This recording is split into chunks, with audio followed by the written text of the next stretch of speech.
You're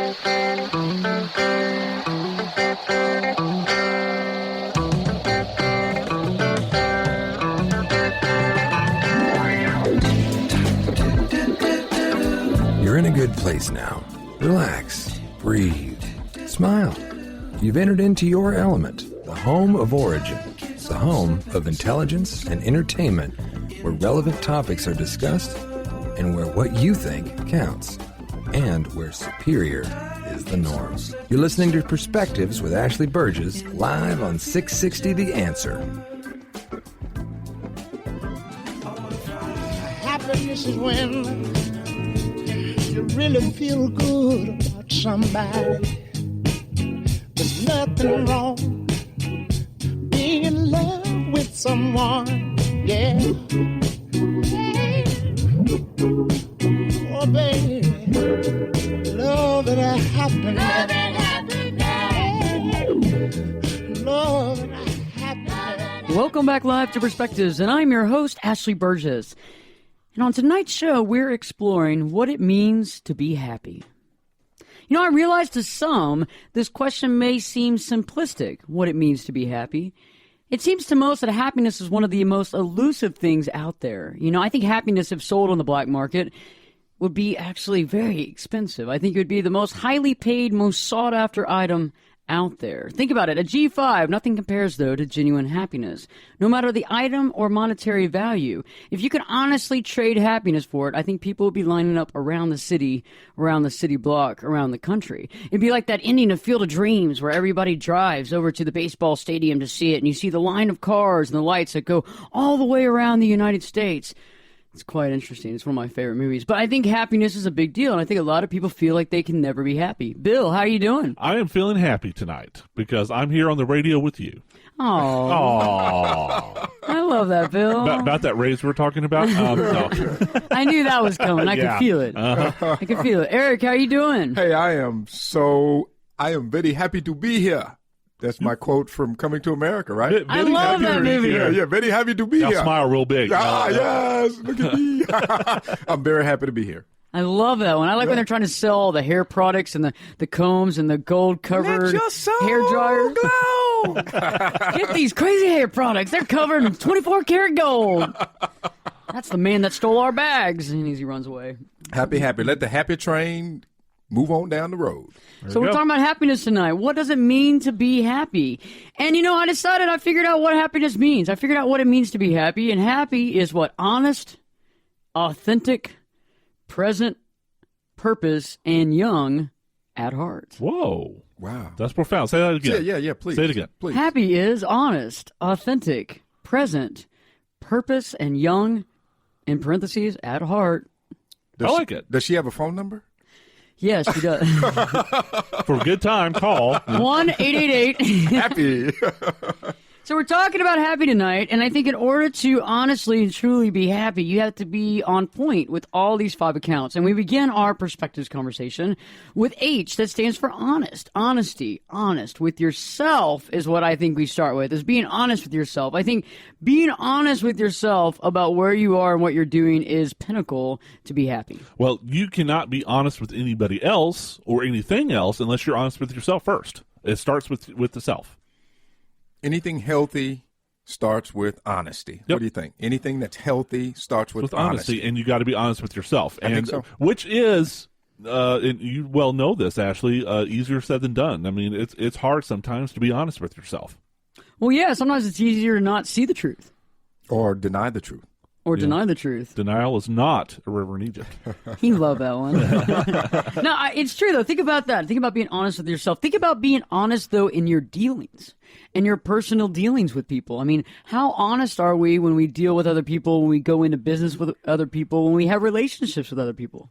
You know, I've been fortunate to be in business and do a variety of things in corporate American consulting. And the older I get, the more I realize, Ashley, that, you know, when I was younger, you would try to adjust to the situation. You would try to say things that you thought the other person wanted to hear. But as I've gotten older and matured and won some battles and lost some battles, I realized my authentic happiness, my desire, that emotion is an advantage. And that's something that's rare in the world today. Sincere happiness. I mean, just look around. While you guys are driving around tonight, as you go about your daily course of life, how many people do you see that you can genuinely say they're happy? Think about that.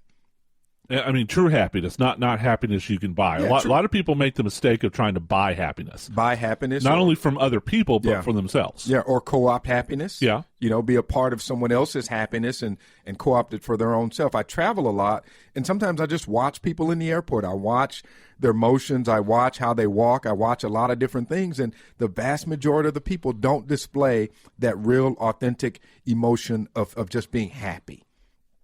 I agree with that. I look at it on a daily basis. You see people that you walk around. You see people in business settings. You see people in their cars driving from point A to point B.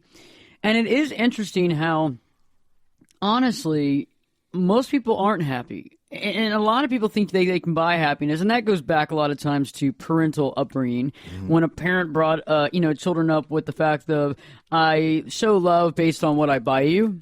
So if I buy you this, or I buy you that, or I buy you jewelry, or I buy you a car, that means I love you. And I think people demonstrate, they feel love that way, and so therefore later on in life, they demonstrate love that direction. And I think that's one side of where people get the whole buy concept of happiness. Oh, I see it all the time, parents trying to buy their kids' happiness. You know, they want to be their kid's friend rather than their parent. My girlfriend and I had this discussion once upon a time with her niece and nephew. I mean, she spoils the bejesus out of those kids. And, and those kids know if they want something, they just go ask Aunt Jen, And it's like sometimes, the best thing to do is tell them no. You can't have that. I mean, now, if you want to work and earn some money and go get it, that's fine. But they're going through things, and I want to make them happy. Well, I mean, are you really making them truly happy by just buying them stuff? Because then, what's going to happen when they grow up and be adults, and all of a sudden the bank of Aunt Jen has closed?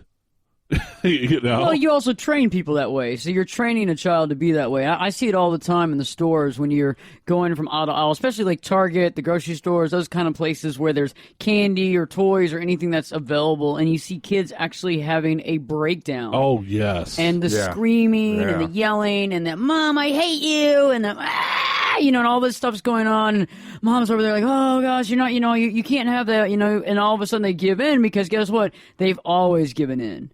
It's like training a dog. It's almost like training an animal. When you get a dog, you get a puppy, and you bring him into the house. If you don't sit there and try to feed them like food off the table, they're never gonna know what the food off the table's like. Right. But right when you start doing that, they're like, man, that's so much better than kibble. I mean, what have I been doing this whole time? Yeah, no joke, huh? I mean, I need to be up here at the table with the people. I don't need to be down there by the bowl. And so then you retrain them, and the next thing you know, guess what? You got what you got. Yep. Yeah. Yeah, that's kind of interesting. That's a good point, Bill, in regards to the kids and all of that. And you're right. I think we have a responsibility, and we do start them off early with using things to elicit a particular emotion. Obviously, in this case, happiness. But I think we're all a product of that. What we see on TV, when you see the brand new car, you see people smiling. When you see the new home, you see people smiling. When you see the ladies walking in the store with the new Donna Karan bag, you see people smiling. And so we consciously and subconsciously equate happiness with things. Is that necessarily a bad thing, though? Material things. Yeah. And yet on the other side of the coin, how long has humanity been searching for, answers to, like, what is true happiness, from a soul perspective. And we get farther and farther away from it with every big red bow that we see on a Lexus commercial around the holiday season. I mean, they're good-looking cars, don't get me wrong, but at the same token, is that really love? But let's go back to the concept of honesty. Honesty in our dealings, honesty in our relationships. And I think that's crucial. How honest are we with the people that we know? How honest are we with our family, with our friends, with our spouses, with our boyfriends, with our girlfriends, with who? How honest are we in our situation with them?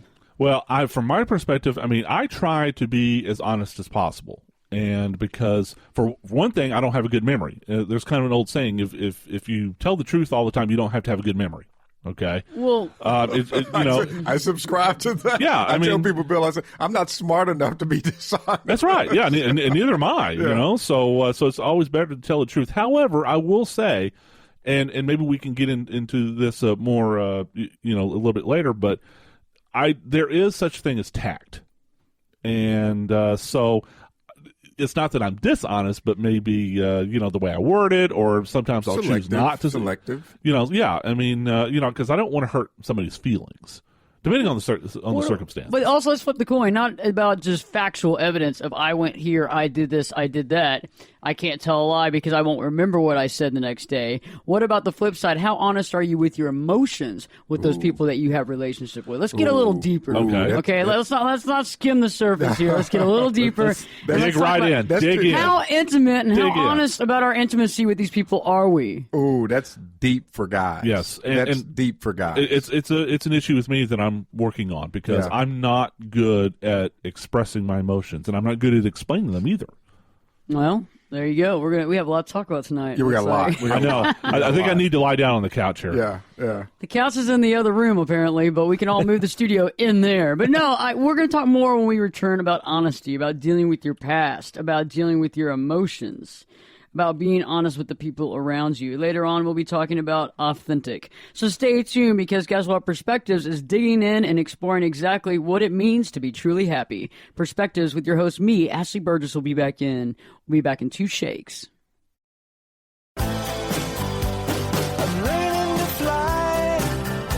Turn it up and jump in the deep end on Perspectives with Ashley Burgess. The water's warm and there's a swim-up bar. A glass of perspective, anyone? Now, here's Ashley.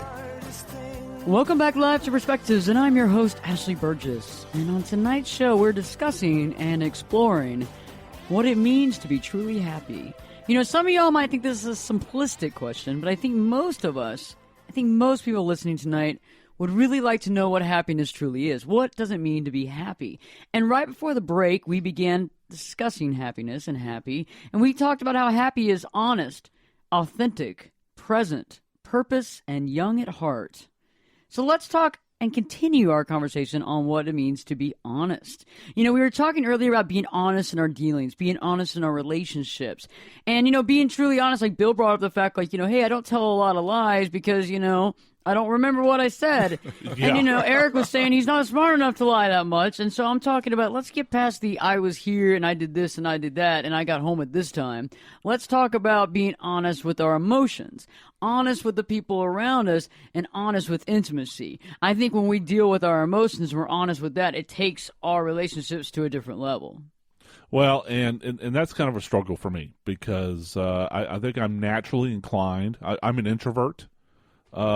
Which is the source of our tension, every now and then, because you're very much an extrovert, and I could be an introvert in some sort of sheep's clothing.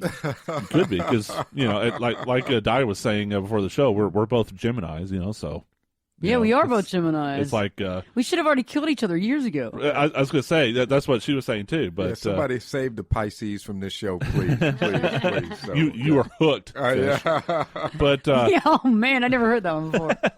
but yeah, I mean, so just my natural inclination is to not show my emotions, because I feel vulnerable when I do, and it's something I've been working on to do, and. But still, I mean, I struggle to not only express the correct emotion, but also to explain it.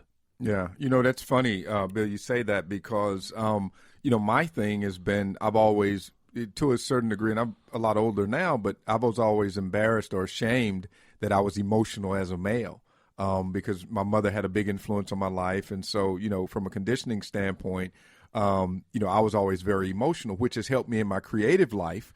But I've kind of been the other way. But as a general rule, men aren't conditioned to show emotion, and therefore we lack sometimes the tools to be able to articulate how we really feel. Because it's a muscle. Exactly. It's a muscle. Because we don't exercise. You got to work it out. And so when we do fall in love, or we do find someone that we really care about, or we do have a situation that really touches us in some kind of profound way, it's hard for us to find the words to express it. Yeah. And that's a challenge for, I think, the male species in general, to be quite honest. Well, I don't think it's only male, though. I think we should go a step further. I think strong women. I think everybody that's listening right now that's a strong woman that has had to maybe bring themselves up, that raised themselves maybe where the parents weren't home a lot, and they were maybe a lot of only children out there, a lot of the eldest children out there that, basically raise the other children.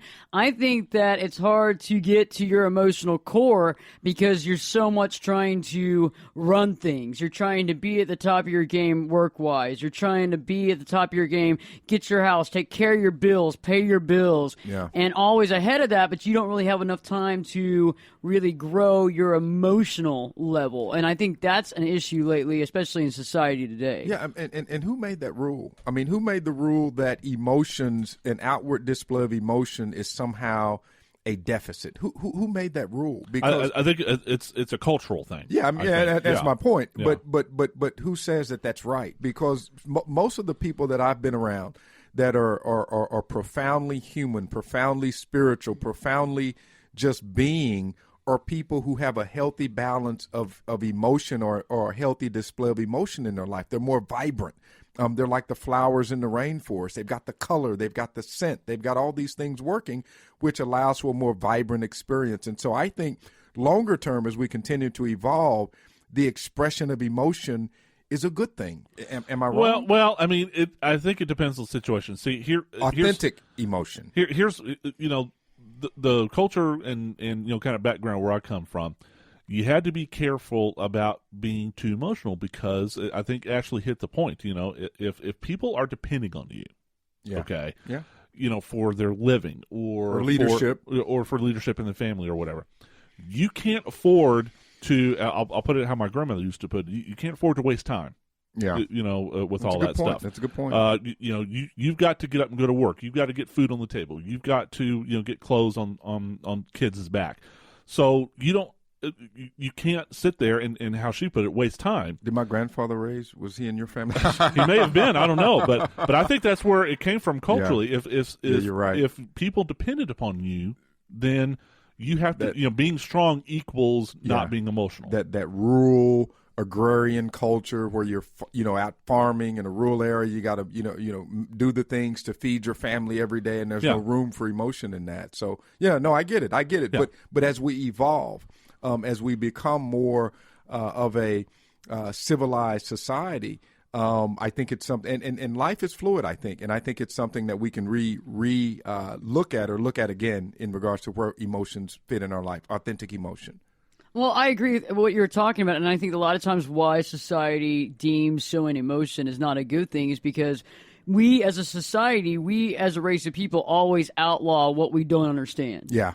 Okay, it's better to say that's illegal and that's not right and that's not proper and you can't do that and you look like a sissy when you do that. There's something wrong with you when you do that. This is outlawed. It's banned from your behavior when people don't understand it. I mean, it's a lot easier to hide something. It's a lot easier to put somebody away. I mean, think about our society as a whole as far as even the elderly. I mean, there's other societies, there's other countries in this world that actually care about the elderly. They care about the aging group of people in their life. And we, not across the board. I'm not saying everybody listening tonight. I mean, there are situations where it's so difficult you can't take care and you do need assistance. But for the most part, we are a disposable society. And how can we do that if we really, truly have true emotions with the people around us? You can't just throw them away. Yeah, no, I agree. And I always say this whenever I'm on. That's what I love about this show, having an opportunity to talk about these issues, to bring these issues to light, have honest discussions about these issues.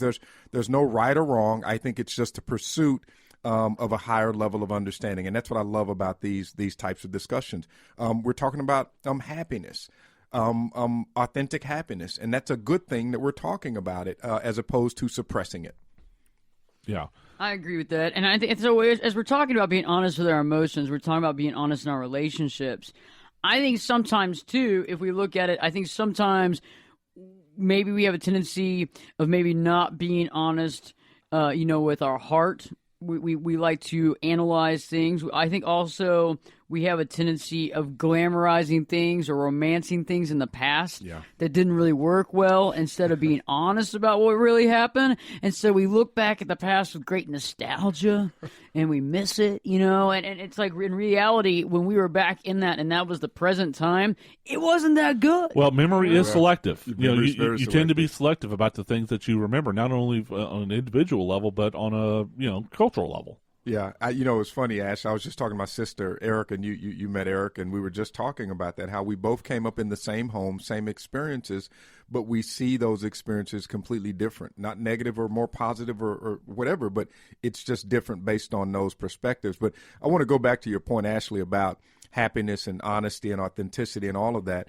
The thing that has caused me to accelerate my pursuit for authenticity and honesty and happiness has been being a father. Because when I look at my kids, I look at the fact that I have a responsibility to be a positive impact on the lives of 3 human beings who were sent to me as a gift. And I realize that in order for me to be the best dad that I can be, I have to give it to them in the most authentic, real, loving way possible. So they can have the ability to discern as they get older. And I have to do that. And that's really accelerated my growth. Because, Eric, if you don't, your kids will see through it. If I don't, they'll see through it. They'll see kids right are so smart. They pick up on things. They may not Intuitive. necessarily understand what they're picking up on, but they intuitively pick up on things like that. Well, children are closer to the source, so that makes sense. And also, they don't have a lot of mask. They don't have a lot of mask. They don't have a lot of baggage, and they haven't been their emotions haven't been exploited usually. If they're in a good relationship with their family, usually they're allowed to exhibit emotion without having stress from what's going to happen, or try to hide it, or try to mask it, or try to change it because it might not be what people want to hear. And so I think as we grow and as we go through life, depending on the relationships that we have, depending on the quality of relationships we have, that's why there's a lot of people that are in their 20s, that are in their 30s, that can't be honest with their emotions because they're scared to be. What happens if they're honest and somebody just blows them out of the water for it? I mean, it hurts. And I think when people get burned a lot, they tend to run away from intimacy, and they tend to not be honest, and they tend to do whatever they think is going to happen to win the game. And so it becomes like a game, and so the honesty is no longer a part of it. So when we return, we're going to continue talking about honesty, about being authentic as well. We're figuring out what it means to truly be happy here on Perspectives with Ashley Burgess, and we'll be back in 2 shakes.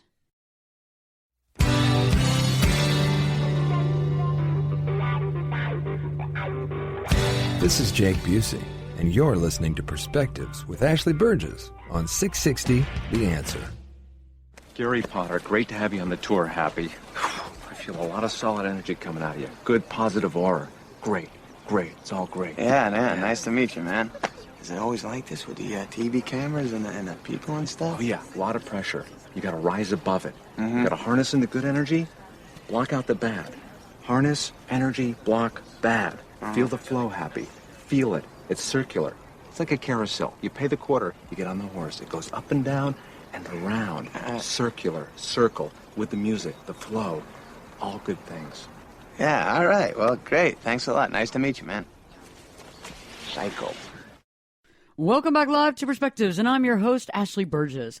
And on tonight's show, we're discussing what does it mean to truly be happy? What does it mean to be happy in life? And I think we've discussed what happy is, what it's honest, authentic, present, purpose, and young at heart. I think all those things together, when we actually do these things, when we're on point with these things, when we follow suit with these things, we become happy. We're happy people. So right before break, we've been discussing being honest with our emotions, with ourselves, with other people. And I think intimacy is such a big deal. It's such a big conversation because it's something that a lot of us have a difficult time dealing with. I know that it hasn't been easy for me. I'm not one of those people that just overly emotional. I'm not one of those people that just cries at the drop of a hat. I think most people try to hold that emotion in because of the feeling of not wanting to be seen as weak, not wanting to be seen as somebody that cries at the drop of a hat, not wanting to seem emotional, quite honest. I mean, think about how many times you hear somebody saying, she got really emotional. it freaks me out. And I think that's key. Well, and also too, I mean, put it in the context of what you're talking about. A lot of times when we say, "Oh, that person's emotional," it means what we associate as negative emotions. They're problematic. And they anger need help. and crying and whatever. And if you let go of those too easily, then yeah, I mean, you're seen as weak. So our culture, puts a premium on keeping that stuff in and rewards people for doing that. Yeah, no, the great artists are very good at selectively allowing emotion to exist, I would imagine. So, but right? that's a disciplined, in other words, they can do it or don't, and in whatever dose that they choose. Yeah. And that's why it's admired. Yeah, no, I agree. But, I go back to Ashley's point earlier, being authentic, regardless of what it is, regardless of where you're on the spectrum, I think is very important. And I, too, sometimes have a very difficult time with certain levels of intimacy and emotion and all of that. But I think after you get to a certain age, certain age for men, certain age for women, hey, you just kind of let it go. Let it go and live and let live and be free, because ultimately you're living for that happiness. You're living for that inner peace. You're living for that inner joy. And things external, I think, become less important as you get older, hopefully. I agree with that. I think eventually you get to that point where you realize, you're not going to be here forever. Yeah. And you just have to let it go, and so if people are going to accept it, they're going to accept it. They don't.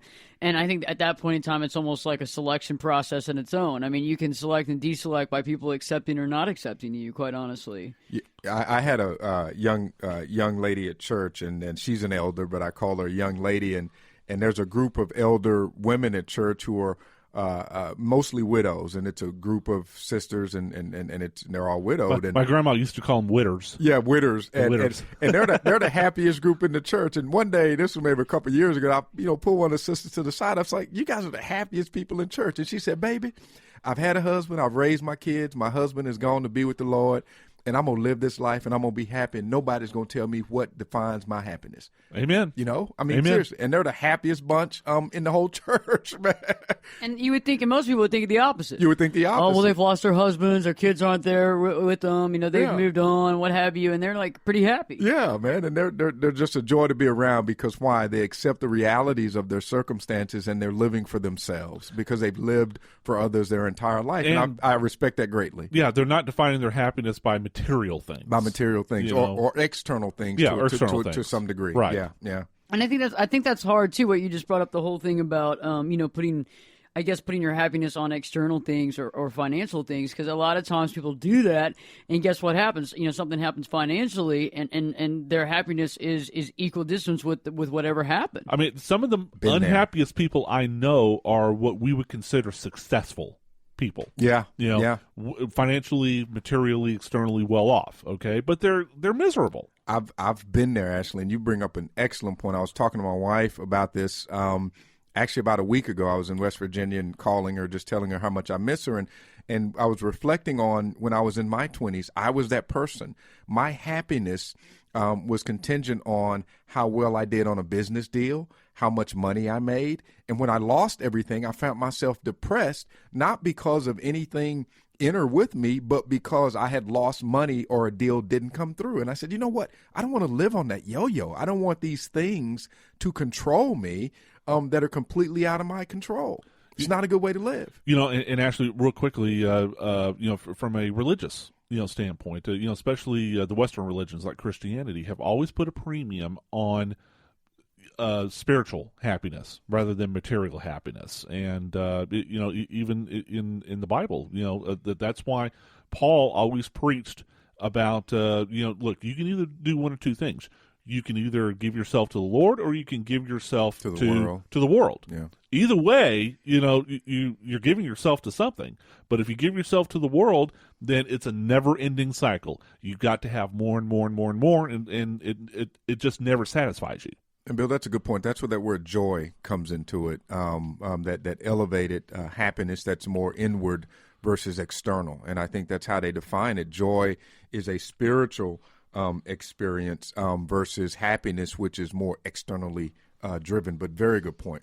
Very good point. Well, yeah, and I agree with that. I think also, thinking about a lot of times people, like you talk about money, like you talk about success, and I know people in my own life that literally, look at a certain level and they go, once I get there, I'll be happy.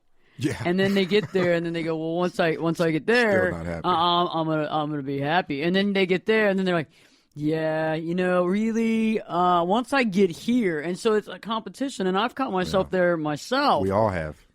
Oh yeah, I go in and out of that sometimes, where you go there and you go, I gotta harness and figure out what's going on here. Why is my drive going that direction when I should be happy to some degree where I am right now? Because this is never going to be happening again. These experiences in my life will never happen again. I'll never be able to relive this again. And I think sometimes we forget the fact that we get so into our routine and so used to the people that we see and the things that we do and this and that we start forgetting that this isn't ever going to happen again. This exact circumstance, this exact day, this exact minute, this exact experience we take for granted will never happen again. This exact show.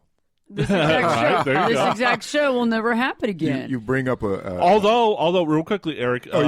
It may never happen again live, but a person can always. That was awesome. That was go, sweet, baby. I was this for a That's segue, sweet, huh? Yeah. Fist bump Yeah. here. That In was the house, sweet baby. as candy. You can always go to iTunes. You can go to ashleyburgess.com, or you can now go to Spreaker. The house. Just like speaker, except with an R. You can Spreaker. actually, I've found on Spreaker, you can actually put Ashley in. That's it. And you just put Ashley in, you push enter, and you'll find me. It'll show Ashley, it'll say Perspectives with Ashley Burgess on there. It's amazing. Just Ashley works on that one. And then on iTunes, you can put in Ashley Burgess or Perspectives with Ashley Burgess. Mostly Ashley Burgess works as well. And so this show will live forever, because you can go back to it and listen to it as many times as you want. In And fact, share it with other folks that you we're- think might actually benefit from listening to the show. And when That's you're driving so to work, spreaky. That's so spreaky. you should listen to this show every day when you're driving to work. Just bring it up on Spreaker on your smartphone and put it through your stereo, and it just puts you in the right frame of mind. And if you're on Facebook, because I know a lot of people listening are, you're on Facebook either because you love Facebook, you're on there for your work, or you're on there to watch what your kids are doing. Or you're there to watch what your grandkids are doing. Whatever you are doing on there, all you have to do is you can actually access Spreaker from Facebook directly. You don't have to do an extra who and hat and do all this stuff and add any extra passcodes, and you can actually go direct. That's right. So that's kind of cool. too. Sometimes on our shows we kind of talk bad about our culture and some of the faults of our culture, and it's got some really positive points. And the one thing I love about our culture is that we have the ability to create something that did not exist before. Spreaker. Come on, man. Spreaker. Spreaker. So Ashley, Speaker with an R. next time we're talking about my raise, just remember I gave you the plug. But Ashley, back Hazard pay. Ashley's about to get some hazard pay today. but back to a point earlier. You talked about happiness and once you get to a certain point, you there's another point and this and that. And quick story, I grew up on a different part of the tracks and here in Dallas. And one of the things I remember growing up back in a couple decades ago was there was a lot of suicides in the wealthy parts of town. And we couldn't figure out why, because from the outside looking over, you got the great cars, you got the big house, your parents have the careers, you've got the notoriety, you've got the polos that you're wearing every day. Why are people killing themselves? Why are they killing themselves? I mean, like I said earlier, material wealth doesn't necessarily mean happiness. You got it. You're right on that. You are right on that. So when we return, we're going to be discussing the A in happy, which is authentic, as well as starting to discuss as well as the P, the first P in happy, which is present. So stay tuned, because Perspectives with your host, me, Ashley Burgess, will be back this time, and this time tonight, live in 2 shakes. I can lift you up. I can show you what you want to see and take you where you want to be. Get in here. Give us your perspective. We're listening. And you're listening to Perspectives with Ashley Burgess. Welcome back live to Perspectives, and I'm your host, Ashley Burgess. And on tonight's show, we've been exploring what? We've been exploring happy. What does it mean to be truly happy? Happy, happy, joy, joy, happy, happy, joy, joy. Let's all hold hands and say we're happy. Yay! I like your song there, Bill. That was nice. That's Ren and Stimpy back in the day. Ooh, I remember the show. Yeah. Stimpy, you idiot. Stimpy. That's why my mind is all twisted today. Thank you for Ren and Stimpy. Yes, I like that. That is why your mind is all twisted. We're gonna just explains a lot, doesn't We're it? gonna just blame it on that show. Okay, so happy. Let's talk about this. We talked about honest. Happy. Remember, happy is what? Honest, authentic, present, purpose, young at heart. And real quickly, Ashley, for those of our listeners following us live tonight, please go on Facebook and Twitter and share your stories of being happy. And how you feel you can be happier, or Very how much you so. feel that you've experienced happiness, or what you're doing now to actually stay in the moment and be happy. And Bill, you bring up a good point. Listeners, please do that, because what we found in recent pop culture history is that happiness is what? Contagious. Contagious. So we encourage folks to get out and do that. Yeah, it's contagious. This is a good contagious thing. This isn't a bad thing. This isn't a disease. This is something that you want. So let's talk about authentic. Being authentic. What is it? Being authentic, your own authentic self. Having an authentic life. Making authentic choices. What does that mean? That means making choices, understanding yourself, being real. Being true to yourself, right?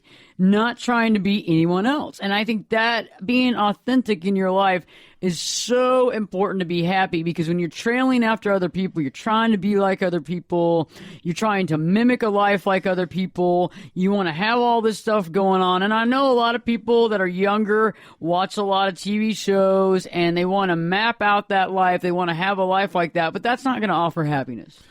When you look at commodities today, we're talking about authentic. When you look at art, when you look at the finest wines, when you look at the finest cars, when you look at the finest women, when you look at the finest tell jewels, where my mind is tonight. When you look at the finest jewels of the world, what's the word that typically precedes those things? It's authentic. And so if those things have the highest value in human life, then why not human authenticity? Think about that.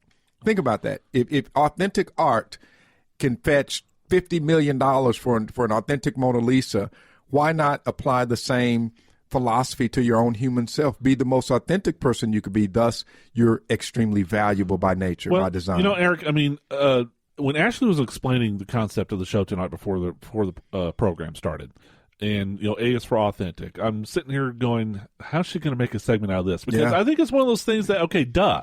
You know, authentic makes you happy. It almost needs no explanation, because I think it's just a condition of the human psyche, your subconscious.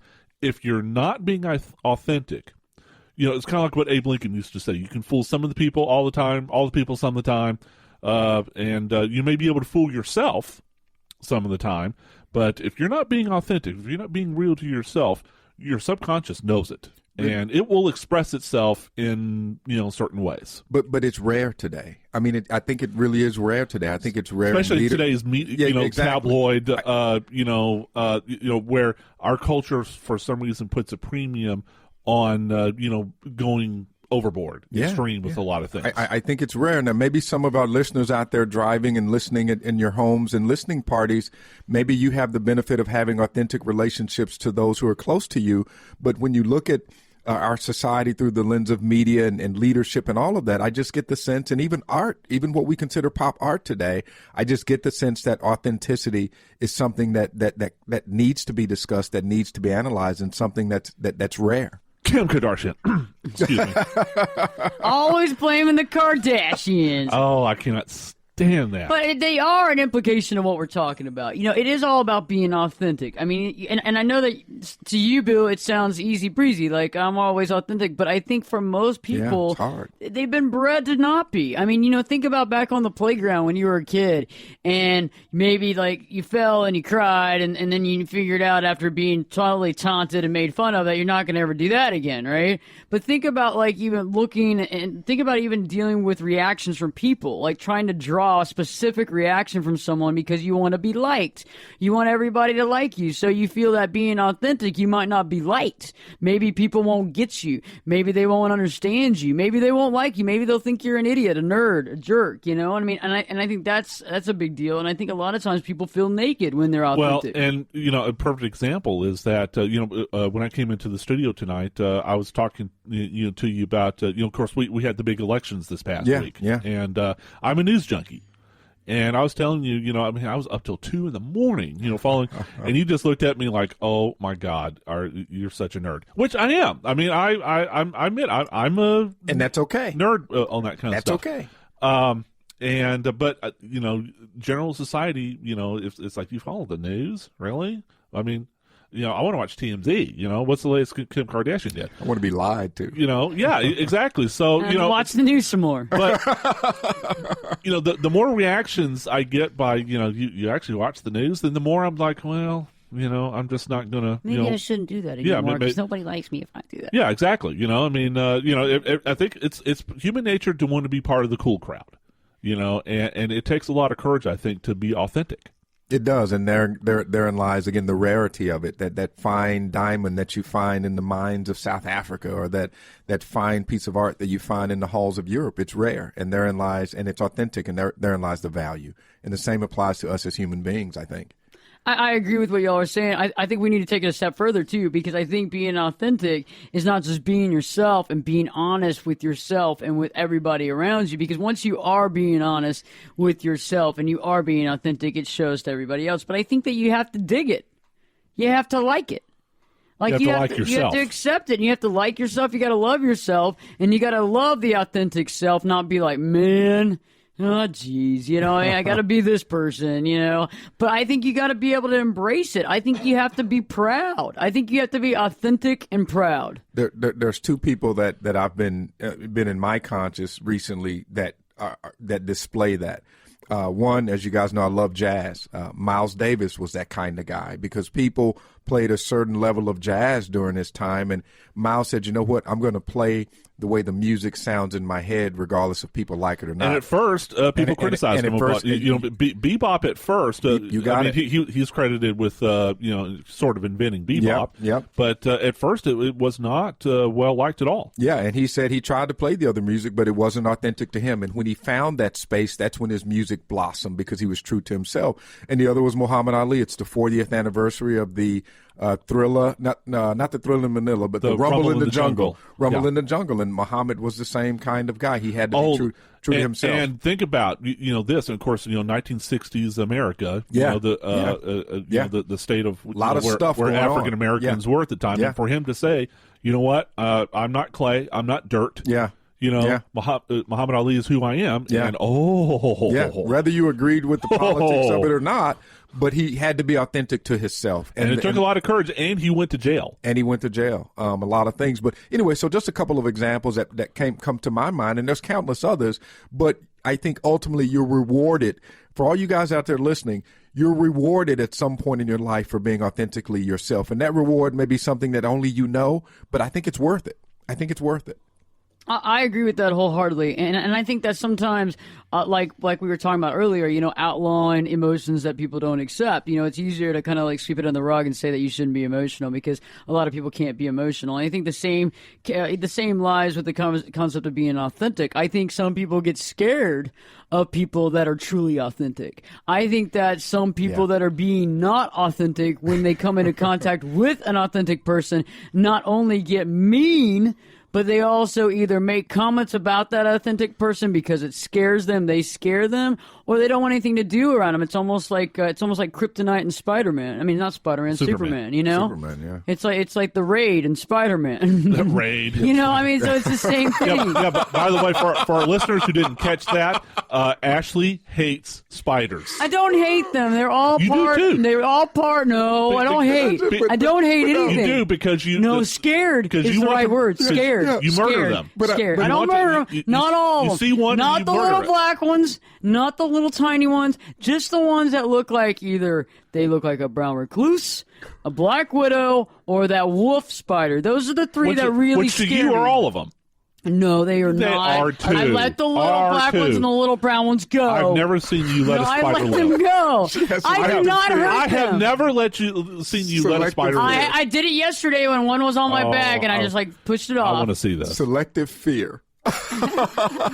It is. Selective fear, yes. And you know what? And I feel bad anytime I do have to take out a sputter. I do feel bad. I actually say like a little prayer. I feel bad. I go, I'm so sorry. I am just so scared of that you just murdered. They have all those eyes. Ashley and her Aboriginal sensibilities. I know, That's so huh? special. Isn't it? I feel bad about it. I sit there and then I'll say a little prayer. I'll feel bad, and then I'll take its little carcass out there and put it like in the dirt. Bury it. Have a religious ceremony. Not a over it, pray burial. for its Just soul. I'm not throwing it in the trash can. Hey, but at least you're authentic.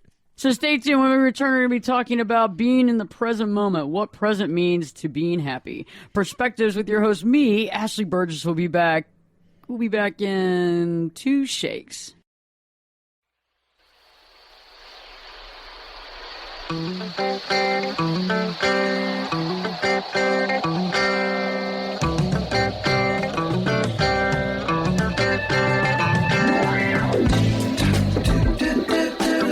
You're in a good place now.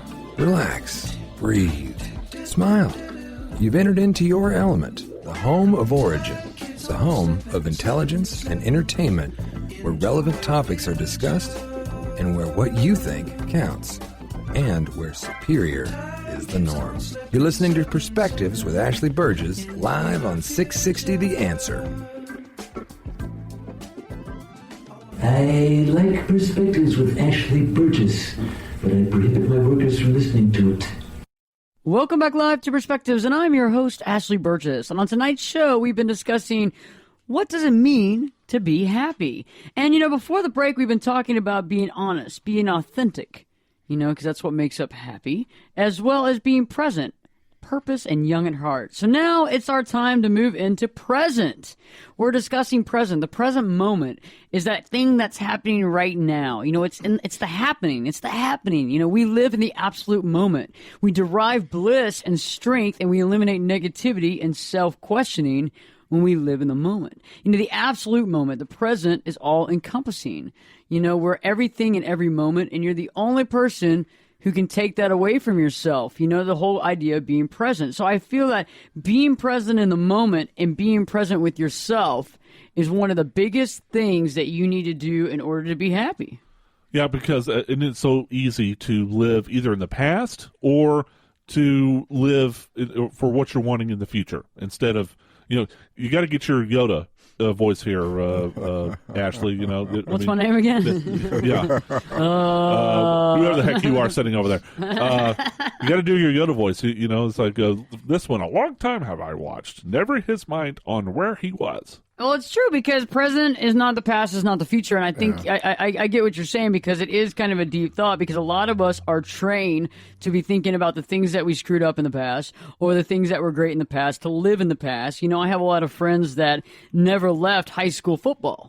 That's a good thought. Where they made the greatest touchdowns and they fielded the ball and they did all this great stuff. And then, they never played in college. And so when they go back and they think about high school, they were the best years of their life. You look at some people that had like a great job. They lost that job. It was the best job I ever had.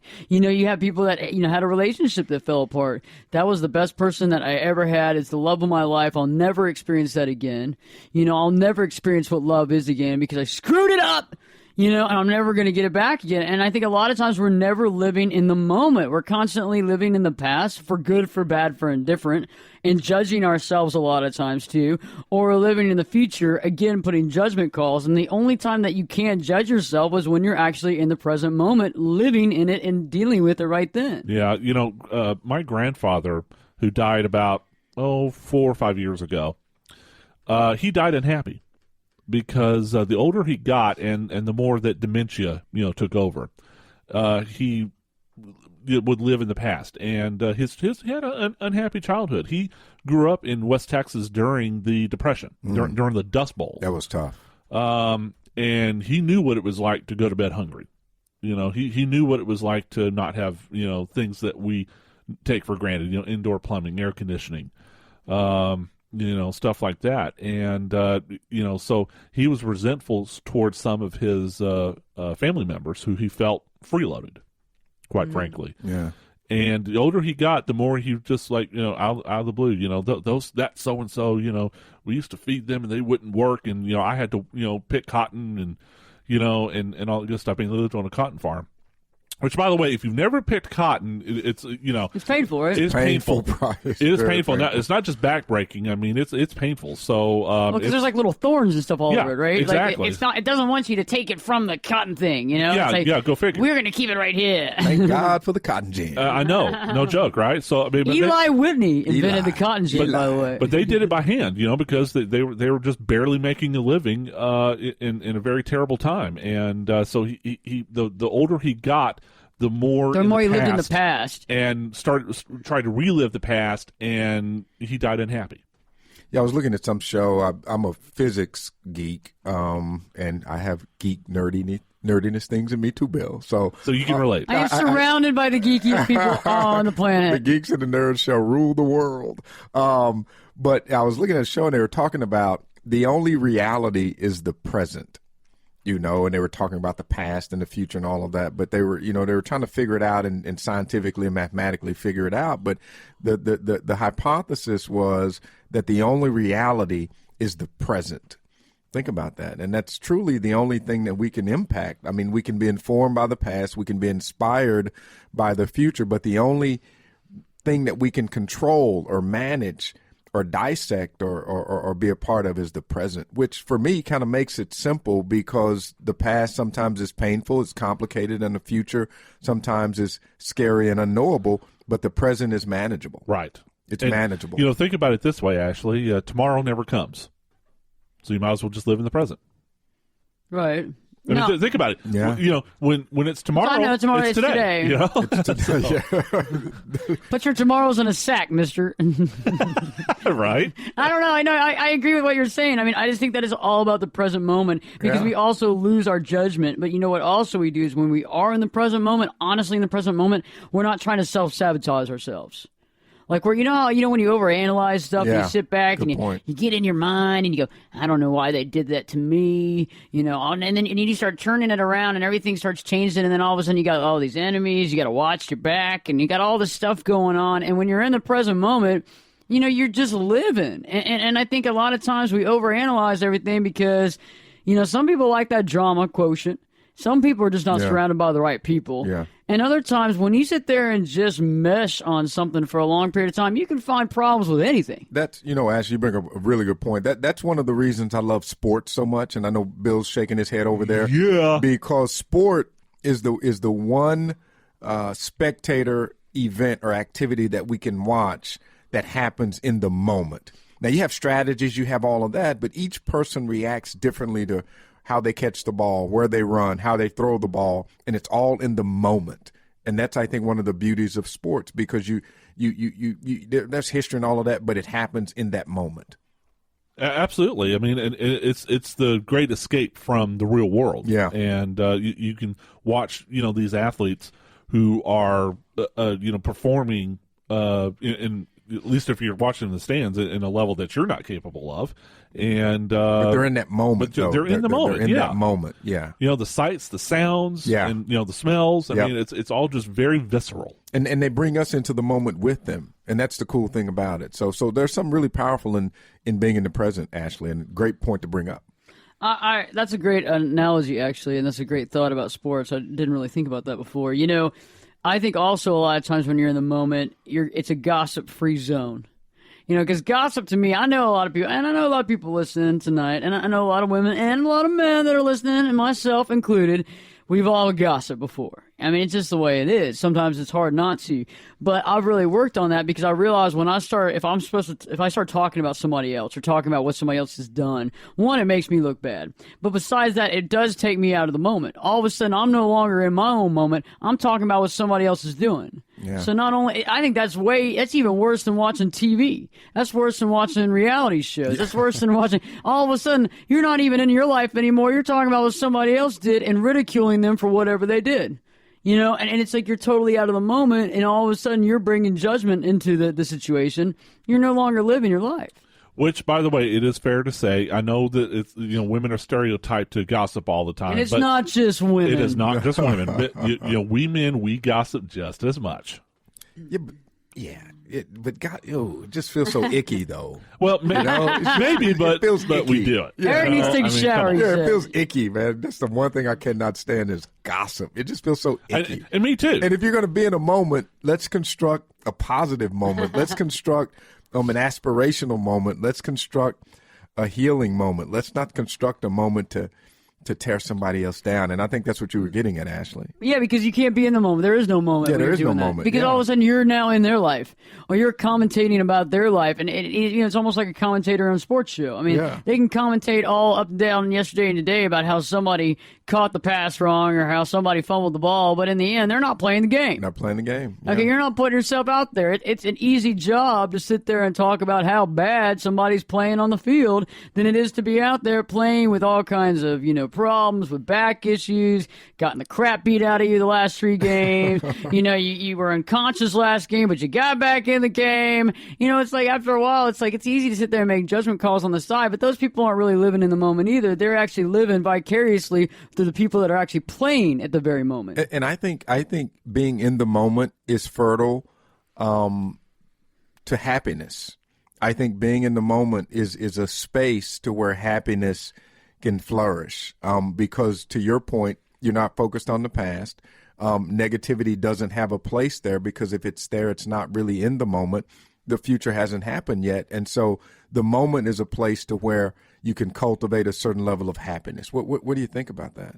I like that. But there's a reason you have moment. The same thing as a momentous occasion is part of the word moment. Nice. You can't have a momentous occasion in the past, and you can't have a momentous occasion when you're having a BIT whatever momentous. fest. I like that word, momentous. Momentous. Big words coming out of Ashley's mouth. Well, guess what? We got another momentous moment coming up here on Perspectives, because we're going to be talking more about happy and how to find purpose. So stay tuned, because Perspectives will be back. And your host, me, Ashley Burgess, in 2 shakes.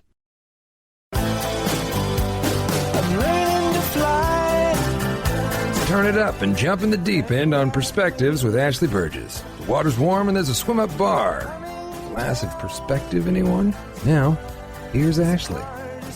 Welcome back live to Perspectives, and I'm your host, Ashley Burgess. And on tonight's show, we're discussing what it means to be happy, what it means to be truly happy. And, we've discussed that the H in happy means honest. We discussed that the A means authentic and stands for authentic. The P, the first P, stands for present. And we just finished talking about being in the present moment, about realizing that, there is no judgment in the present moment. There is no judgment. There is no confrontation, really. There's no gossip. It's a gossip-free zone. It's also not a self-sabotaging area as well. When we're in the present tense and we're not thinking about the past, or we're not discussing or scared or stressed out about the future, we're able to live in the present moment. And being in the present really creates happiness, because all these other issues kind of fall by the wayside. And a lot of times we find it hard to be in the present moment because we've been trained so often to really stay in the past, or to really be thinking about what's going to happen in our future. And, Ashley, I'm loving the comments we're getting from our followers on Facebook and Twitter. So,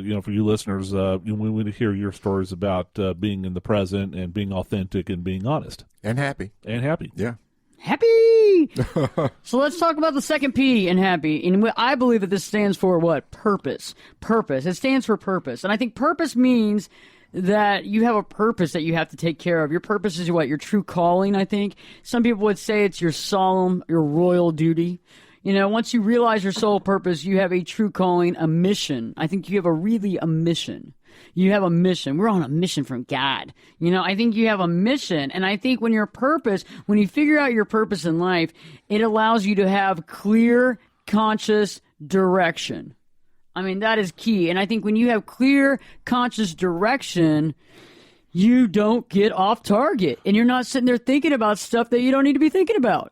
Eric, I'll just say real quickly, for those of our listeners tonight who may be tuning in for the first time to Perspectives with Ashley Burgess, this is one of Ashley's major things about why she does this radio show.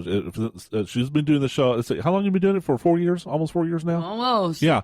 From the very first show, purpose has been your purpose. I mean, It's been my purpose. Yeah, I mean, you are all about helping people find their true purpose. You've written books about it. You've done more shows about it than I can count. So you can go on AshleyBurgess.com, iTunes, and Spreaker, and you can find all kinds of shows where you are trying to help people find their true purpose. Because it's important, Bill. I think the overarching, I mean, if you really want a truly utopian society, have everyone in that society living to the highest degree what they're put here to be and do. And I know that's just kind of out there, but when you look at, Bill, you talk about being a Christian, and I too am of the Christian faith, and it's even in Christianity, all throughout Christianity. Oh my gosh. It's all throughout it. Understand your purpose. And once you understand and become in alignment with that purpose, there's an ease to your life. You find a peace. It was really the central focus of Jesus' ministry, wasn't it? It was the whole central focus of his ministry. And once you understand that, your place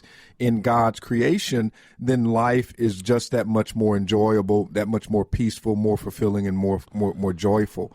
And that's, I think, is one of the reasons, because Ashley's done it. And that's why purpose is so important, because she understands that once you find that, that's when you truly begin to start living. Yeah, purpose is, like you're saying, kind of the central focus, but it's expanded out. For those of you who are listening, if you're not a Christian, that's fine too. But you look at all the major world's religions. Mm-hmm. Okay, purpose is something that just feeds the human soul. Mm-hmm. It's not even something we can actually put our finger on, I don't think. Although Lord knows we've tried. But you look at Christianity, you look at Judaism, you look at Islam, you look at Hinduism, you look at Taoism, you look at Buddhism. The reason why those are the world's major religions is that they go beyond just, you go to a place of worship and you say a prayer and you make an offering, and and the deity will give you something back. It gives you some sort of purpose to live your life by, beyond just material wealth. Yep. And that's why it says something to the human soul. Yep, that's it. I agree. I think it defines us. I think it also, let's get a little deep here. If we're not already deep enough. If we're not already deep enough. I was going to say, that wasn't deep enough. I could try again. Deeper. That was deep, but let's even take it a next step, level. I think purpose actually connects us to the next dimension. I think that once we figure out our true purpose, the reason how we are connected to the next dimension is because it originally defined.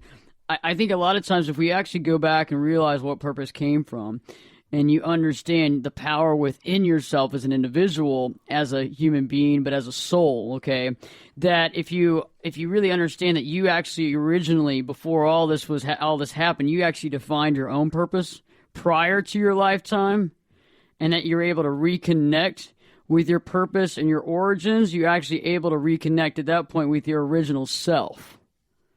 So there's a reconnection there. Because I think that if you go back, a lot of people feel like we're powerless, that we're just people here and we just go through life and, things happen to us and we really don't know why. And that's a powerless way of looking at life. I think we can look at it from a different thought process, a different dimensional process, and that is really understanding that we actually defined our own purpose before coming in this lifetime.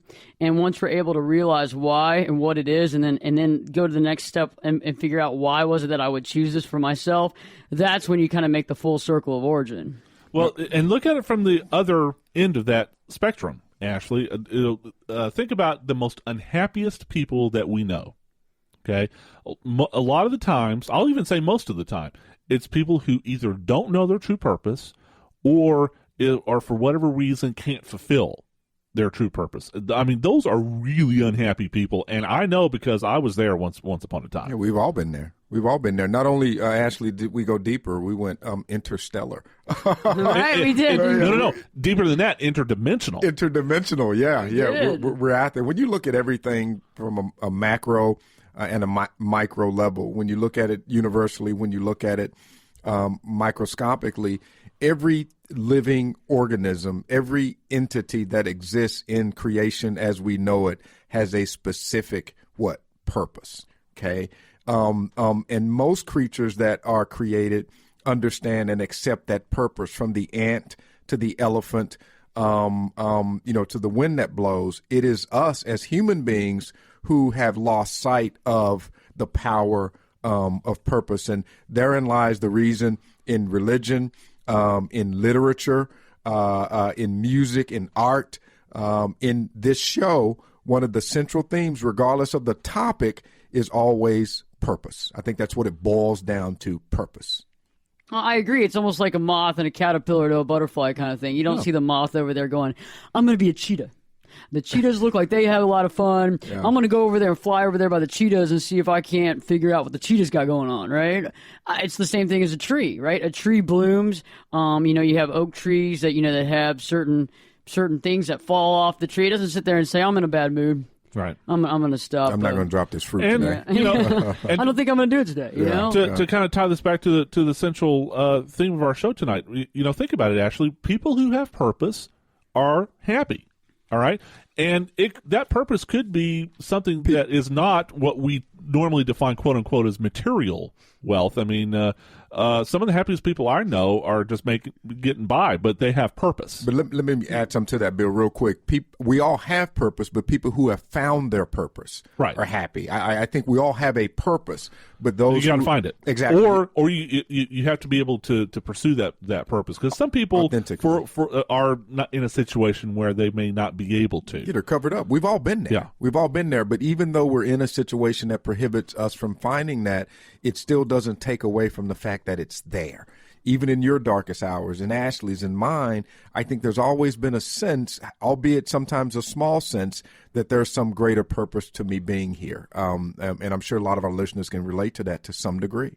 I agree with that wholeheartedly. And I also agree, too, that sometimes you find your purpose. And I understand for anybody out there that have figured out their purpose and they're having difficulties just making it all kind of seamlessly go together. And that's normal. Yeah. That's not like, it doesn't come like easy breezy. It really doesn't. And there's times when you feel like giving it all up. You feel like maybe I'm on the wrong track. Maybe I'm doing the wrong thing. Maybe this isn't my purpose. Maybe I just thought that this was. And that's normal, too, to have questions. And I think that that's a very normal feeling. But I do think that once you do find your purpose, it gives you honest structure. It gives you direction. But I also think that, there are places that you might have stress, that you might wonder if you're supposed to be doing what you're doing. But I think it's kind of like not fighting through it, but moving through that feeling, and allowing yourself to know that sometimes you're going to feel this way because you're bombarded also by people and situations in this world that aren't on purpose. And energy. And energy, right?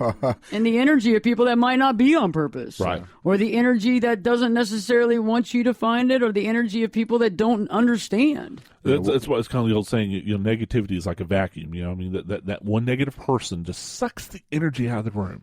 It can. And so when we return, we're going to be talking about young at heart, how to be young, what young means to happy, and how you can be happy all the time. So stay tuned, because Perspectives with your host, me, Ashley Burgess, will be back in 2 shakes.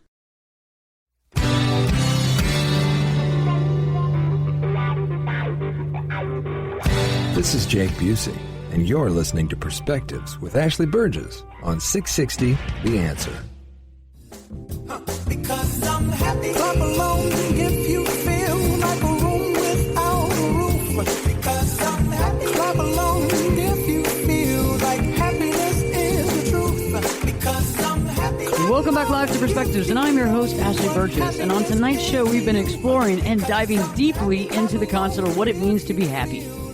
What does it mean to be happy? How can you be happy in your life? And we've discussed being honest, being authentic, being present, being purposeful, having purpose. And, I think that purpose is so important, because once we do figure out our purpose, no matter the obstacles and the stress, and maybe sometimes oh my gosh, I hope I'm doing the right thing. But I think once you're on that purpose mark, you have structure, you have direction, and you also kind of get back to your original self, because you had a hand in the creation of your purpose. I mean, it's not like it was just dulled to you one day, before you came into this world. It was like, you will do this and you will do that. I mean, you co-created a lot of this stuff. So let's get real, people. Let's get real and actually get real about the amount of power we actually have, because I realize a lot of people listening, and myself included, for years, I thought we were a powerless group of people. I really did think that whatever was going to happen was going to happen. But then I realized that's an interesting way of thinking when there's two sides to that coin, right? When you feel powerless. Well, things just happen to you, so you just have to kind of go with it. And the other side is you don't really have to do anything. And I think both of those things are really short-sighted for how powerful we are. So let's move into the why for happy. What is that? Young. At heart. You got to be young at heart. Notice the little pause there, young at heart, because age is just a number. Just a number. Age is just a number, and you can either be, younger than you are, age-wise, or you can choose to be older. And I think I've said on previous shows before, I'll use the example of my dad, who's only 61 years old and in very good health. Actually, no major health issues, but he's an old man before his time, and it's kind of sad.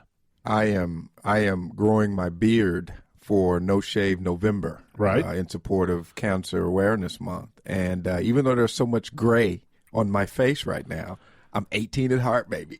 I'm 18 at heart, baby. The 18-year-old Santa Claus by the end of the month. 18-year-old Santa Claus. 18-year-old Santa Claus, man. No. I talk about him a lot. I mention him in this show, but having kids keeps me young. Not just from a terminology standpoint, but just watching them, just a blissful experience of just being a kid, running, laughing, joking, smiling, being goofy.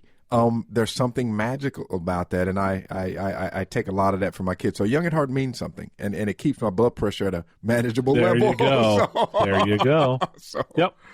I agree with that. I think also being young, you stop defining yourself by a number age, and we talked about this on a past show about how a lot of times we define ourselves by labels, by ages, by everybody else my age isn't doing that, or everybody else my age is going to the early bird dinner, or everybody else my age is having iced tea and I can't have a glass of wine because I won't fit in, or everybody my age isn't going to the theme park, or isn't having fun, or isn't riding their bike, and it's like, stop being your age. I mean, honestly, stop being your age. I mean, since when did your age become you? You bring up a good point, interesting observation. When you've maybe gone to school with someone, grade school or high school, and you hadn't seen that person, maybe you've moved away your career, you've had a family, and what have you, and then 20 years later, 30 years later, 40 years later, when you encounter that person, it's a disconnect because you're still encountering that same spirit, that same essence from 40 years ago.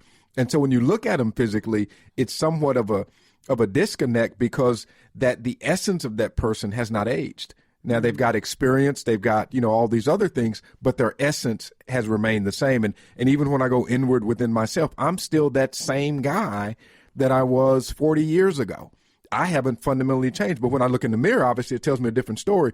But the essence of me has not changed. Well, and, I think that in our culture today, that concept you just said, Eric, can express itself in a negative way.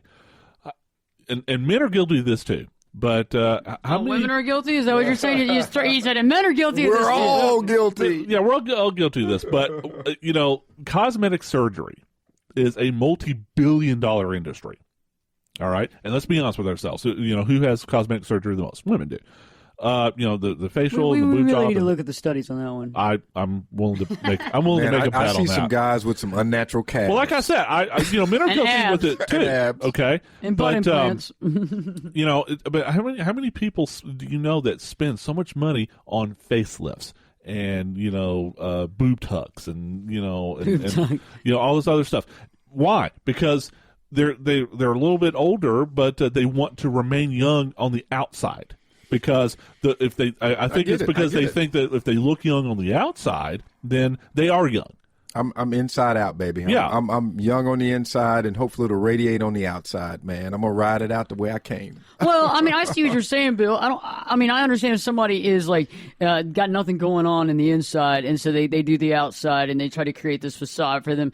But I think sometimes, for self-esteem reasons, I think some people are allowed to do what they want to do, but I do think that it has to be inside out too. It can't just be outside in. Yeah, because this becomes artificial. Yeah, it has.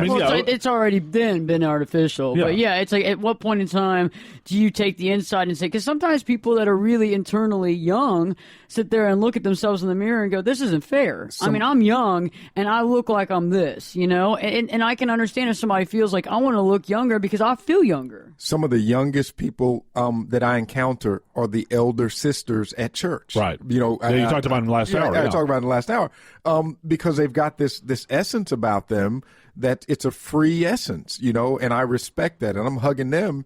And they seem less burdened oftentimes than some of the youth that I teach, you know, in Sunday school sometimes. So again, it's a state of mind, it's a state of being, but I think it's a healthy posture that young at heart, and it means something. It really does, and it radiates.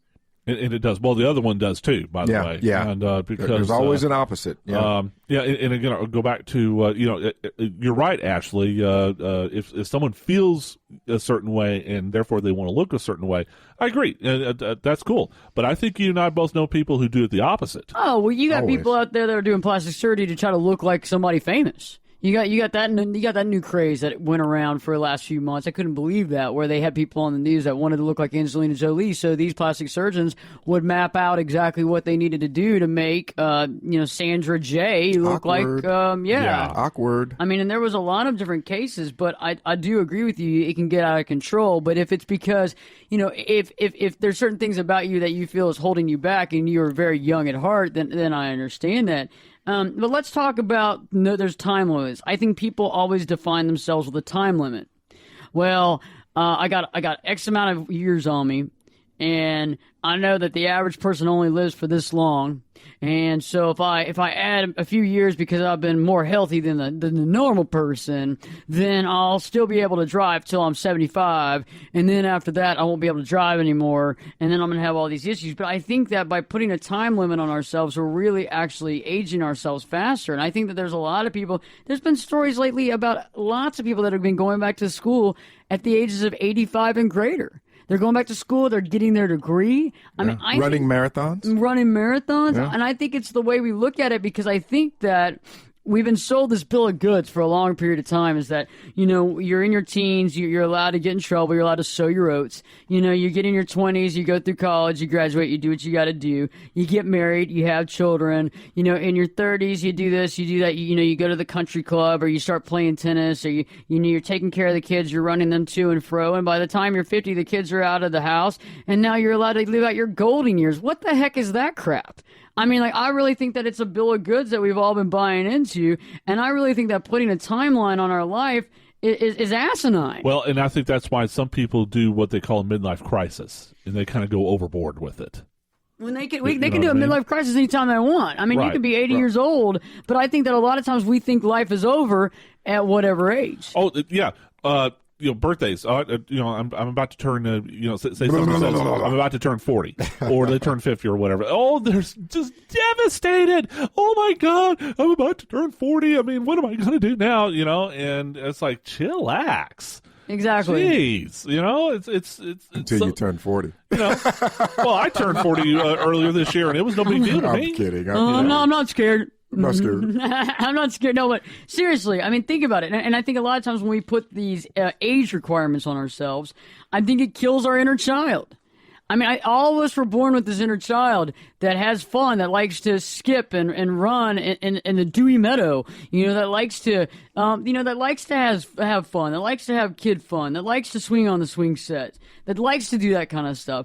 And let's talk about more of that when we return, but let's talk about that kid in you, and then let's talk about overall how you can be happy in your day-to-day life. So stay tuned, because Perspectives with your host, me, Ashley Burgess, will be back in 2 shakes. I can lift you up. I can show you what you want to see and take you where you want to be. Get in here. Give us your perspective. We're listening. And you're listening to Perspectives with Ashley Burgess. Welcome back live to Perspectives, and I'm your host, Ashley Burgess. And on tonight's show, we have been discussing what it means to be truly happy.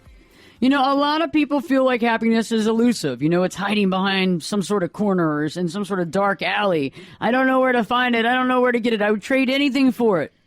And I understand, because when you're not happy, you're not happy. It's just the way it is. And right before the break, we were talking about young, you know, because happy ends with a Y. And so when you're young and you're young at heart, we've been discussing that. And we just finished up discussing about not killing your inner child. I think when people define themselves by age, I am XYZ age, I am not supposed to do that. That is not what my age group does. I'm not allowed to do that. Yeah, the other way. You're supposed to do this or supposed to do that. Oh, yeah, or this is my label. I therefore have to be that. I am a spouse. I am a parent.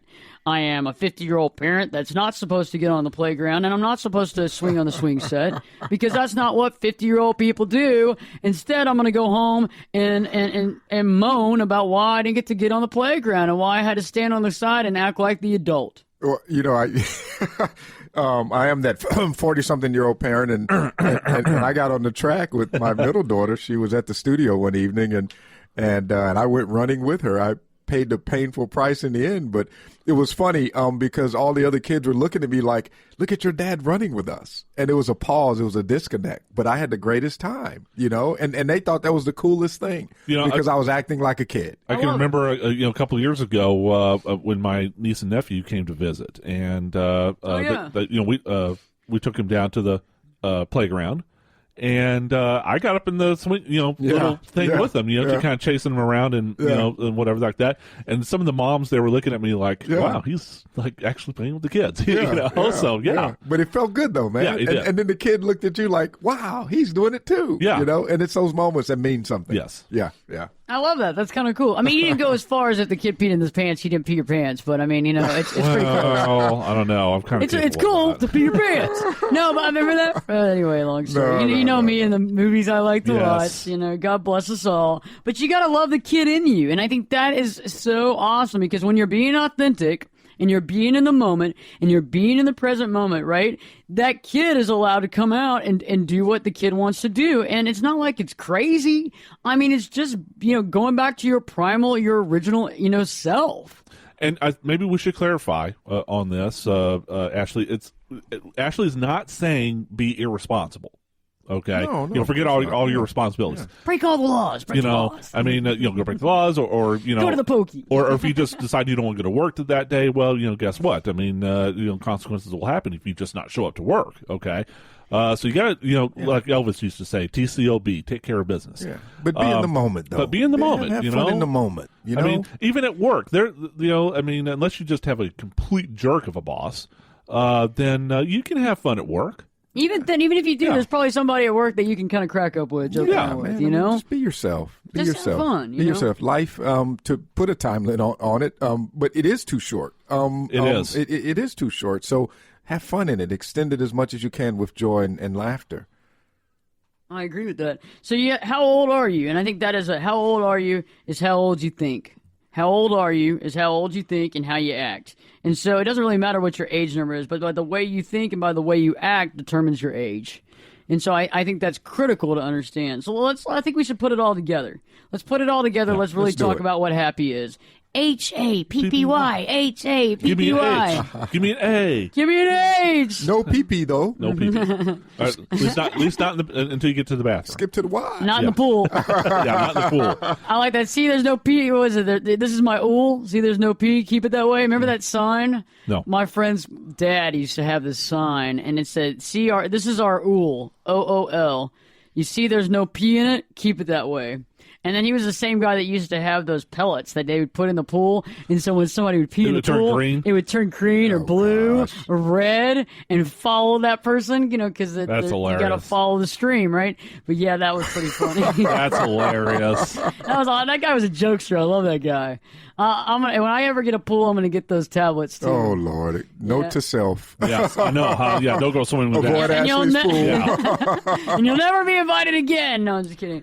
I mean, no, so let's talk about this. Let's talk about happy. Bring it home. So happy. What is happy? Happy is being honest. It's being authentic. It's being present. It's being purpose, and it's being young. So we talked about honesty earlier, and it's about being honest in your dealings, in your relationships, but I think we really grounded it to the point that it's about honest intimacy, honest with your emotions when it comes to yourself and it comes to every relationship you're having.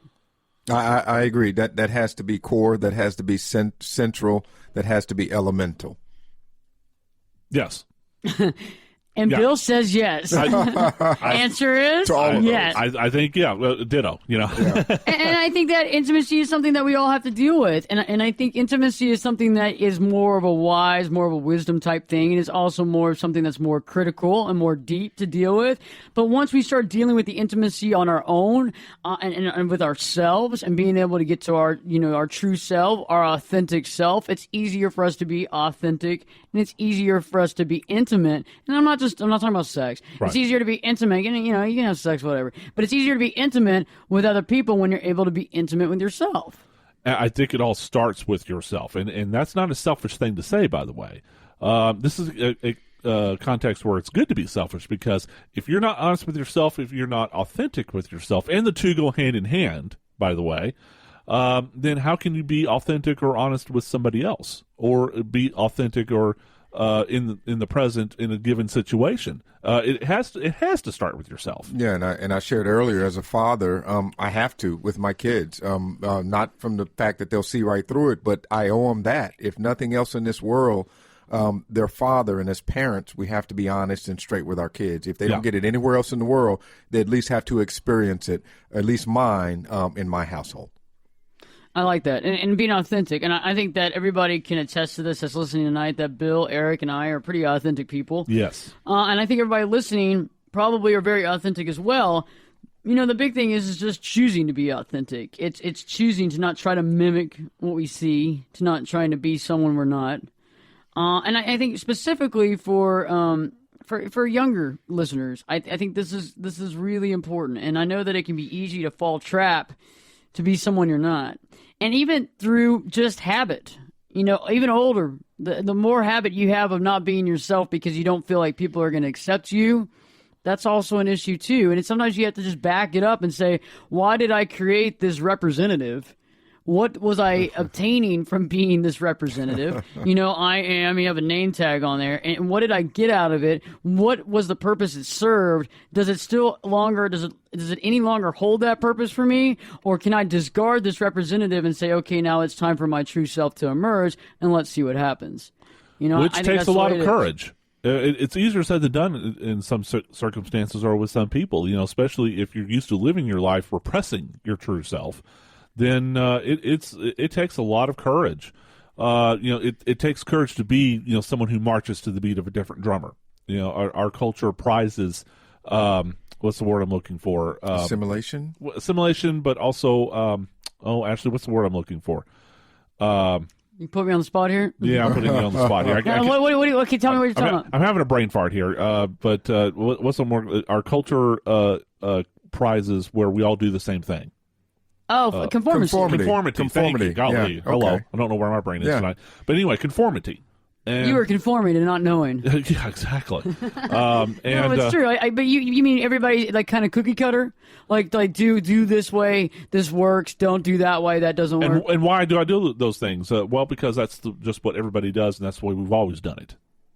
Which is fundamentally counterintuitive. Exactly. Which is fundamentally counterintuitive. Exactly. Yeah. But it seems to have worked for a lot. That's why we ban things that we don't like to deal with. That's why we write off things that we don't want to accept. So let's talk about present, being in the moment. I think when you're in the moment and you're not in the past, you're not in the future, you're not making judgment on yourself. A lot of times we make judgment on other people based on the judgments we make on ourselves. And sometimes when it seems to hit home, those people seem to have some of the same characteristics that we might not like that much about ourselves. But when we make judgment calls about anybody or ourselves, we're not in the present moment. And when we finally step back and allow that moment to be, there's no longer that self-sabotaging behavior, because when you're in the moment, you can't fixate on that stuff because you take yourself back out of the moment again. You go from being an active participant to I'm now a spectator to, oh, wait, I'm back to an active participant. Wait, I'm a spectator again every time you're making judgment. Because you're looking at it from another person looking back at you. You're not yourself at that point. Which is all confusing for me. Right. Yeah, me too. So just stay in that moment, be true to that moment, be an authentic you in that moment, and it's a little bit less complicated. I like that too, as well as purpose. A purpose to have your clear direction, to realize when you connect with your purpose, you're connecting to that next dimension. You're connecting with yourself. you're actually figuring out why you're here. You have structure, you have direction. And lastly, but not least, being young and being young at heart and realizing that your age does not define you, that you define you, and realizing that there is no time limit. You have the rest of your life to deal with what you want to do to achieve this purpose. There's no cutoff at 50. There's no cutoff at 60. Every single different decade should be a very interesting celebration for you. So I think with that in mind, and by understanding that it's only as old as you act and that you can be that inner kid again, happiness should be right there. It should be, you should be able to see it and embrace it at this moment to realize how happy you truly are. I'm loving it, Ashley, and I really appreciate the topic tonight, and I know our listeners have too, so thanks for everybody who's been posting on Facebook and Twitter, and be sure and catch this show on iTunes or Spreaker. Power to the people. Awesome Power show, to the Eric. people. Power to the people. Yep. Awesome show, Bill. Thanks. And we love our listeners, and we're happy that you're listening tonight. And stay tuned because Perspectives with your host, me, Ashley Burgess, will be back in. We'll be back in 3 shakes.